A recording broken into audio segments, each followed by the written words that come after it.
सास का मायका प्रेम।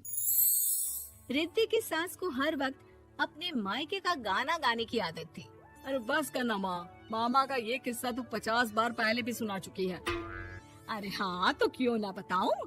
तेरे चाचा तो उस वक्त हाथ झाड़ कर खड़े हो गए थे।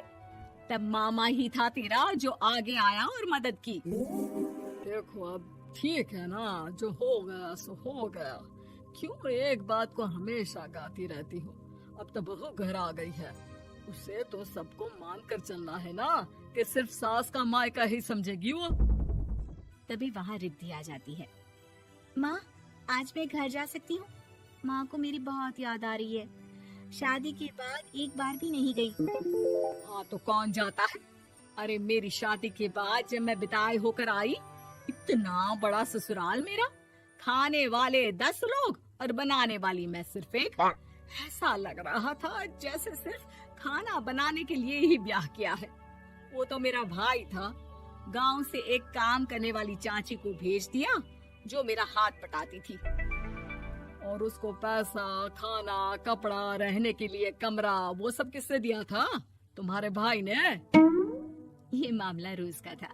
ससुर भी जब गुस्सा होते तो वो सारी बात कह देते जो उनके मन में इतने समय से चल रही थी।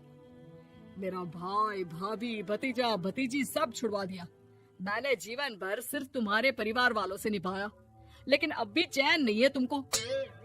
बहू के सामने सास को लगा कि उसकी बेइज्जती हो रही है। अब सुन बहू, अपने कमरे में जा, कहीं नहीं जाना मायके वायके। घर का काम कौन करेगा? पड़ोसन। बहू समझ जाती है मामला गर्म चल रहा है। कमरे में जाने में ही भलाई है। कमरे में क्या है? तुम्हारी माँ हर वक्त चिक चिक चिक करती रहती है।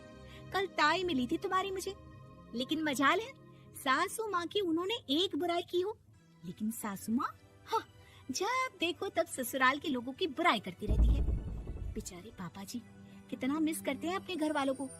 मेरा तो बड़ा मन करता है कि ताऊ जी, चाचा जी और सब मिलकर रहे, ना साथ रहे लेकिन आना जाना तो ठीक से रखे। हिंदुस्तान और पाकिस्तान एक हो सकता है, लेकिन चाचा और ताऊ के परिवार के साथ हम लोगों का मिलन ना जी ना, कभी नहीं हो सकता। ये बात है। देखिए मेरे साथ ना ज्यादा चैलेंज मत करिएगा। ऐसा कोई काम नहीं है जो मैं नहीं कर सकती। ससुर जी जो कि बहू की बात सुन रहे थे सामने आ जाते हैं।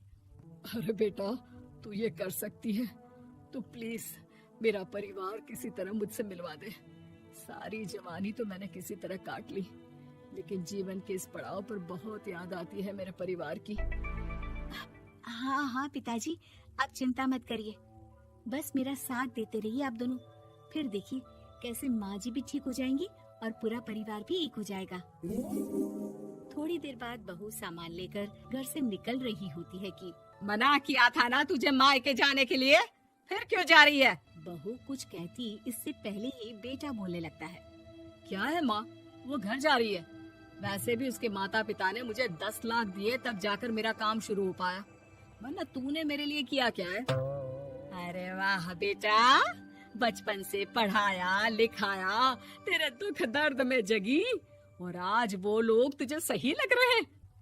और फिर ससुराल में लड़की खुश रहे, ये तो मायके वालों की जीवन भर की जिम्मेदारी रहती है। तो ये तुमको भी तो सोचना था ना। ताऊ जी ने पापा को पढ़ाया लिखाया, जब तुम नहीं आई थी तो पापा के लिए ताई जी ने पापा की माँ की तरह देखभाल की। अब बोलिए।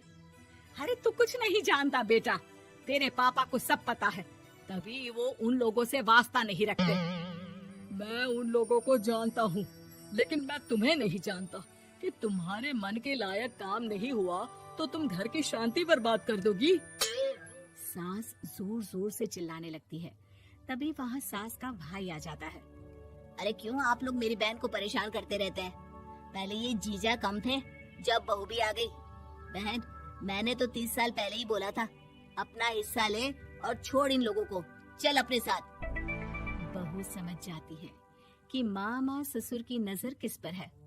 देखा, तुम लोग मुझे अकेला मत समझना, मेरा भाई खड़ा है आज भी मेरे लिए। बहू मायके जाती है और आते वक्त साथ में एक नौकरानी ले आती है। अरे बहू, कुछ खाने को दे दे। अरे आंटी, क्यों भाभी को परेशान करती रहती हो? उनके भाई ने मुझे जिम्मेदारी दी है। किसी भी चीज की परेशानी नहीं होनी चाहिए भाभी को। जो चाहिए मुझे बोलने का। आय हाय, बहू के मायके वालों का इतना दखल। ये मेरा घर है, कोई कल का आए इसे पूरा कैप्चर कर ले, ये बर्दाश्त नहीं होगा मुझसे।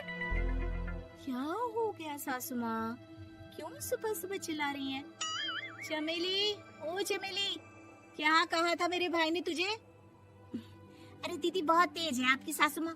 मैंने तो बोला कुछ चाहिए तो मांग लो मुझसे। अरे निकल यहाँ से, घर को रेलवे स्टेशन बना रखा है, जो देखो वो घुमा जा रहा है यहाँ से वहाँ। ये कहीं नहीं जाएगी। ये जाएगी तो घर का काम कौन करेगा? मैं। हाँ, और क्या करती हैं बहुएं? घर का काम ही तो करती हैं, इसमें नया क्या है? तभी वहाँ ससुर जी आ जाते हैं। हाँ, तो यही बात तो तुम्हें भी समझनी चाहिए थी ना। आज बहू के मायके से नौकर आ गया तो तुम्हें बुरा लग रहा है? अरे तो उस वक्त गर्मा गर्म खाना तो सबने खाया ना। ऐसा तो नहीं है कि मेरे मायके का नौकर था तो सिर्फ मेरे लिए बनाता था। अरे निकालो इसे, फिलहाल बाद में बात करती हूँ। सास का गुस्सा जोर से नौकरानी पर फूटता है। तभी वहाँ बेटा सामान के साथ आकर खड़ा हो जाता है। चलो रिद्धी, तुम ठीक बोलती हो। मेरी माँ को तो हम लोगों की कोई फिक्र है ही नहीं, ये तो सारा दिन सिर्फ अपने बारे में सोचती है। और देखिए, मैं अब से कह रही हूँ कि अब से इस घर की तरफ आपको देखना भी नहीं है। नहीं आना आज के बाद इन लोगों से मिलने। हाँ हाँ, बस कभी कभी दिन में 2 बार मिलने आ जाओ। नहीं, बिल्कुल नहीं। ससुर झूठा नाटक करते हुए। मेरी बीवी ने मुझे मेरे ही परिवार से दूर कर दिया, आज बहू मेरा इकलौता बेटा दूर कर रही है। हाय, कैसे जीऊंगा मैं? वाह, वो भाई जो आपको बेटे की तरह मानता था, उन्हें छोड़ने में तो दुख नहीं हुआ। आज खुद का बेटा छोड़कर जा रहा है तो कैसे जीऊंगा? बढ़िया है। अब सास समझ चुकी थी कि उससे गलती क्या हुई है। मुझे माफ कर दे बहू, अब मेरी समझ में आ गया कि अपनों से दूर कर बीवियां पति का भला नहीं बल्कि उन्हें जीवन में अकेला कर रही है। मुझे माफ कर दे, मैं अब सबसे माफी मांग लूंगी। ससुर जी दूर से बहू को थम्स अप दिखाते हैं।